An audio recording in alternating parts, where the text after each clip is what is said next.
बहुत समय पहले की बात है। एक जंगल में बहुत सारे पक्षी थे। उसी जंगल में नारियल के एक पेड़ पर चिड़िया और चिड़ी का घर था। चिड़िया का नाम टुनटुनी था और चिड़ी का नाम गोलू था। एक दिन टुनटुनी गोलू से कहती है, जी, इस जंगल में हमें कितने साल हो गए हैं और हर पक्षी की अपनी अपनी एक संतान है और हमारी शादी की कितने बरस हो गए हैं, पर हमें अभी तक कोई संतान ही नहीं हुई।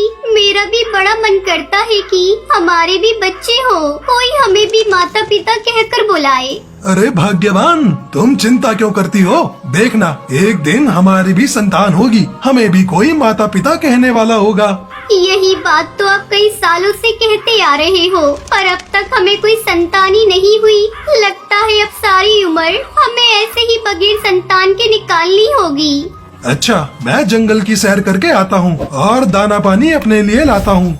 अच्छा ठीक है, जल्दी लौट आना और अपना ख्याल रखना। कल की तरह देर रात मत कर देना।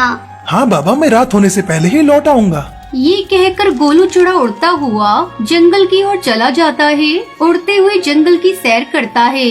तभी उसे जमीन पर एक अंडा दिखाई देता है। अंडे को देखकर वो अपने मनी मन कहता है, अरे ये अंडा किसका है और ये यहाँ कैसे पड़ा है? लगता है किसी पक्षी का होगा। ये जमीन पर रहेगा तो इसको सांप खा जाएगा। मैं थोड़ी देर इंतजार करता हूँ। यदि कोई चिड़िया आकर ले जाएगी तो ठीक है, नहीं तो मैं इसे अपने घर ले जाऊंगा। उसके बाद गोलू इंतजार करने लगता है और काफी समय बीत जाता है, लेकिन कोई चिड़िया उस अंडे को लेने के लिए नहीं आती है। धीरे धीरे शाम हो जाती है। उसके बाद गोलू अंडे को अपने पंजों से उठाता है और उड़ते उड़ते अपने घर आता है। अरे, किसका अंडा उठाकर लाई हो? मैं जंगल की ओर जा रहा था, तभी रास्ते में मुझे ये अंडा दिखाई दिया। देखने में तो ये किसी पक्षी का लगता है। मैं काफी समय तक इंतजार करता रहा कि कोई पक्षी आकर अपने अंडे को ले जाए, लेकिन कोई नहीं आया, इसलिए मैं ये अंडा अपने साथ ले आया। अरे, ये तो किसी पक्षी का अंडा दिखाई देता है। चलो अच्छा है, हम इस अंडे की रक्षा करेंगे। हो सकता है ऊपर वाले ने हमारी सुन ली हो, इसलिए हमें ये अंडा दिया हो। कुछ भी हो, पर तुम्हारी सुई तो हमेशा एक ही जगह पर आकर अटकती है, और वो भी संतान की। अच्छा भाग्यवान, इस अंडे को अपने पास ही संभाल कर रख लो। यूं ही कई समय बीत जाता है। तभी उस अंडे से कौवे का बच्चा निकलता है। टुनटुनी ये देखकर बहुत खुश हो जाती है और वो उस कौवे के बच्चे की रक्षा करने लगती है, उसकी देखभाल करने लगती है, उसकी परवरिश करके उसे बड़ा करती है और उसका नाम कालू रखती है। एक दिन की बात है। माँ, पापा, आप लोगों से एक बात पूछनी है। आप लोगों का रंग नीला पीला क्यों है और मेरा रंग इतना काला क्यों है? आप दिखने में भी अलग ही दिखाई देते हो। पिताजी, आप भी अलग दिखाई देते हो, फिर मैं ही ऐसा क्यों हूँ? अरे कालू, मैं तुम्हारी माँ हूँ। मैंने बचपन से तुम्हें पाल पोस कर इतना बड़ा किया है। अरे पुत्र, तुम भी सुबह सुबह ये कैसी बातें लेकर बैठ गए हो? चलो हम दोनों मिलकर जंगल की सैर करके आते हैं। अरे वाह, चलो मैं भी तुम्हारे संग जंगल की सैर करने चलती हूँ। तीनों उड़ते हुए जंगल की सैर करने लगते हैं। तभी 4-5 कौवे की टोली कालू को देखकर उन्हें वो रोक लेते हैं। ये तो एक कौवे का बच्चा है और फिर तुम एक चिड़िया हो। ये तो हमारा बेटा है। ये तुम्हारा पुत्र कहाँ से हो गया? ये तो एक कौवे का बच्चा है और फिर तुम एक चिड़िया हो। क्या हुआ? अगर ये कौवे का बच्चा है तो क्या हम कौवे के बच्चे को पाल पोस कर अपना बच्चा नहीं कह सकते?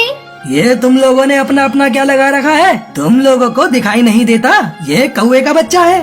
तभी सुंदरी कौवी ने कालू को अपने हाथों में ले लिया और कौवे गुस्से में कहने लगे, ये चिड़िया की कोई साजिश है। शायद ये दोनों चिड़ा चिड़िया मिलकर हमारी बिरादरी के बच्चों को चुराते हैं और उन्हें अपना बच्चा कहकर उन पर हक जमाते हैं। हाँ, तुम सही कहते हो। लगता है ये दोनों चोर हैं। अरे, हमारी बिरादरी के बच्चों को चुराकर उनके साथ बुरा व्यवहार करते होंगे। सारे कौवे मिलकर टुनटुनी और गोलू को बहुत मारते हैं और कालू कौवे को अपने साथ लेकर चले जाते हैं। टुनटुनी मिन्नतें करती रहती है, पर वो सारे गोलू और टुनटुनी की एक नहीं सुनते और कालू बेटी को अपने साथ लेकर चले जाते हैं। ये क्या हो गया गोलू? वो सारे कौवे मिलकर मेरे बच्चे को उठाकर अपने साथ ले गए। मुझे मेरा बच्चा चाहिए। आप कहीं से भी मेरे बच्चे को मेरे पास लाकर दे दीजिए। टुनटुनी जोर जोर से रोने लगती है। थोड़े समय बाद टुनटुनी और गोलू अपने घर आते हैं। तभी कई सारे कौवे टुनटुनी के घर के पास आते हैं और दोनों को उठाकर अपने साथ अपने इलाके में ले जाते हैं। वहाँ कौवे का सरदार कड़कनाथ सेठ था। सरदार, ये दोनों मिलकर हमारे बच्चों को अगवा करते हैं। ऐसे पक्षियों का इस जंगल में रहना हमारे बच्चों के लिए खतरा है। इन्हें कड़ी से कड़ी सजा मिलनी चाहिए ताकि इस जंगल में कोई पक्षी आगे से ऐसी हरकत न करे। तुम्हें शर्म नहीं आई ऐसी हरकत करते हुए? अगर इस तरह कोई तुम्हारे बच्चों को अगवा करके अपना बच्चा कहे तो तुम्हें कैसा लगेगा? हम जानते हैं सरदार, किसी और के पक्षी की बच्ची को अपना बच्चा कहना इस जंगल के कानून के खिलाफ है। पर कोई किसी बच्चे को उसके जन्म से लेकर जवानी तक उसकी परवरिश करे, उसे अपनी संतान से भी बढ़कर अपनी संतान माने, ऐसे पक्षी भला किसी पक्षी के बच्चे को अगवा कर सकते हैं? हाँ सरदार, टुनटुनी सही कह रही है। दरअसल कई साल पहले मुझे जंगल में जमीन पर पड़ा एक अंडा मिला था। मैंने वहाँ चारों ओर देखा था कि शायद किसी पक्षी का होगा तो वो उसे आकर जरूर ले जाएगा, पर वहाँ कोई नहीं था। और फिर मैं उस अंडे को अपने साथ ले आया। तभी टुनटुनी ने कहा, हमारी कोई संतान नहीं है, क्यों ना हम इस अंडे की रक्षा करें। इसी तरह एक दिन कालू पैदा हुआ और हमने उसे अपना बच्चा समझकर कालू की अब तक परवरिश की। अब आप ही बताइए, हमने क्या गलत किया? तुम्हारी बात सही या गलत ये अभी पता चल जाएगा। अगर तुम लोग झूठ बोल रहे हो तुम्हें इसी समय फांसी दी जाएगी। अगर कालू तुम्हें देखकर खुशी से दौड़ता हुआ तुम दोनों को माता पिता कहकर यदि तुम्हारे पास आ गया तो तुम कालू को खुशी खुशी ले जा सकते हो, नहीं तो तुम दोनों को फांसी दी जाएगी। तभी सरदार कालू को बुलाता है। कालू जैसे ही टुनटुनी और गोलू को देखता है वो दौड़ते हुए टुनटुनी के पास जाता है। पापा, मम्मी, आप कहाँ चली गई थी? इन लोगों ने मुझे बहुत परेशान किया। चिंता न करो पुत्र, हम आ गए हैं। सरदार और सारे कौवे देखकर रोने लगते हैं और सरदार रोते हुए कहता है, तुम दोनों का इस कौवे के बच्चे के प्रति प्रेम देखकर मुझे रोना आ गया। अगर आज इसके असल माता पिता भी होते तो कालू को इतना प्रेम नहीं कर सकते थे जितना कि तुम एक अलग पक्षी होकर कालू से करते हो। जाओ अपने बच्चे कालू को अपने साथ ले जाओ। दोनों खुशी खुशी कालू को अपने साथ लेकर चले जाते हैं और एक सुखी जीवन बिताने लगते हैं। विलासपुर के गांव में टुनटुनी नाम की चिड़िया अपने पिता के साथ रहती थी। टुनटुनी चिड़िया की माँ का बचपन में ही देहांत हो गया था, तभी से उसके पिता ने उसकी देखभाल की। टुनटुनी के पिता टुन्नू चिड़ा विलासपुर में रंगीन पानीपुरी के नाम से मशहूर थे। उनकी बनाई रंगीन पानीपुरी विलासपुर और आसपास के जंगल में बहुत मशहूर थी। एक दिन, बाबा लाओ मैं आपकी मदद करती हूँ, आप तब तक नाश्ता कर लो।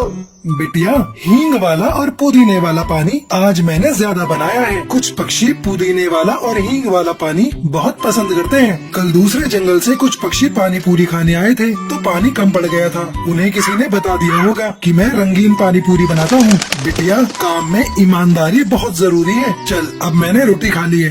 ठीक है बाबा, मैं शाम की चाय बनाकर ले आऊंगी। टुन्नू चिड़ा रोजाना ही अपना रंगीन पानीपुरी का ठेला लेकर गांव के चौक पर खड़ा होता था। बस ठेला लगाकर खड़े होने की देर होती थी कि पक्षियों की भीड़ लगनी शुरू हो जाती थी। अरे भैया, मुझे मीठी पानी पूरी खिलाना, और हाँ, लाल हरी पीली नीली हर स्वाद की पानी पूरी खिला दो भैया। अरे टूनी, चलना रंगीन पानी पूरी खाते हैं। अरे टुन्नू जी, हम दोनों को खट्टी पानी पूरी खिलाना। टुन्नू जी, मैं जब भी आपके यहाँ आती हूँ ये रंगीन पानी पूरी जरूर खाकर जाती हूँ। टुन्नू चिड़ा सबको पानी पूरी खिला ही रहा था कि तभी उसकी बेटी टुनटुनी चिड़िया चाय लेकर आ जाती है। बाबा, आप बैठकर चाय पी लो, तब तक मैं ग्राहकों को देख लेती हूँ। ठीक है बिटिया, सबको बराबर मात्रा में ही पानी पूरी खिलाना, किसी को कम न रह जाए। पानी पूरी की प्लेट कितने की है? जी 10 रुपए की है। अरे ऐसी रंगीन पानी पूरी तो मैंने आज तक नहीं देखी। ये तो बहुत ही अलग है, लाल नीली हरी पीली। ये रंगीन पानी पूरी तो दिखने में भी बहुत कमाल की है। अरे वाह, ये तो स्वाद में भी बहुत बढ़िया है। मुझे एक प्लेट और दीजिएगा। टुनटुनी चिड़िया उस कौवे को 2 प्लेट पानी पूरी खिला देती है। इतनी देर में टुन्नू चिड़ा भी चाय पीकर ठेले पर वापस आ जाता है। बाबा, इन्हें पानी पूरी खिला दी है, आप इनसे 20 रुपए ले लो। मैं घर चलती हूँ, शाम का खाना भी बनाना है। ठीक है बिटिया, तू घर जा और ध्यान से जाना। अच्छा तो ये पानी पूरी का ठेला आपका है? आपकी रंगीन पानी पूरी बहुत ही स्वादिष्ट है। मेरा तो मन कर रहा है कि मैं रोजाना ही आपके ठेले पर पानी पूरी खाने आऊं। वैसे मैं इस गांव में नया आया हूं। मेरा नाम कालू है। मैं यहाँ पर काम की तलाश में आया हूँ। अगर आपकी नजर में कोई काम है तो मुझे बता दीजिएगा, आपकी बड़ी मेहरबानी होगी। ठीक है कालू बेटा, अगर कोई काम होगा तो मैं तुम्हें जरूर बताऊंगा। अगले दिन कालू कौआ दोबारा टुन्नू चुड़ा के ठेले पर आता है। नमस्ते, आपने कहीं मेरे लिए बात की थी? अब बेटा मुझे ठेले से फुर्सत ही नहीं मिल पाई। तुम एक काम करो, मैं तुम्हें ज्यादा पैसे तो नहीं दे पाऊंगा, पर जब तक तुम्हें कोई काम नहीं मिल जाता तब तक तुम मेरे ठेले पर ही काम कर सकते हो। कालू कौआ टुन्नू चुड़ा के ठेले पर काम करने लगता है। टुन्नू चुड़ा कालू कौए को रंगीन पानी पूरी बनाना सिखा देता है। ऐसे ही दिन गुजरने लगते हैं। एक दिन टुन्नू चुड़ा की तबीयत काफी खराब हो जाती है। तभी टुन्नू चुड़ा कालू कौए से कहता है, बेटा अब मुझे लगता है मैं नहीं बचूंगा। बेटा मेरी टुनटुनी से विवाह कर लो, नहीं तो मेरे जाने के बाद मेरी बच्ची अनाथ हो जाएगी। बोलो बेटा, क्या तुम मेरी बेटी टुनटुनी का हाथ थामोगे? टुनटुनी चिड़िया फूट फूट कर रोने लगती है। टुन्नू चुड़ा मरते समय अपनी बेटी टुनटुनी का हाथ कालू कौए के हाथ में दे जाता है। टुनटुनी चिड़िया कालू कौआ शादी कर लेते हैं। अब कालू कौआ बिल्कुल उसी तरह के बढ़िया स्वाद के रंगीन पानी पूरी बनाने लगता है। कालू कौए की कमाई बहुत ही अच्छी होती है।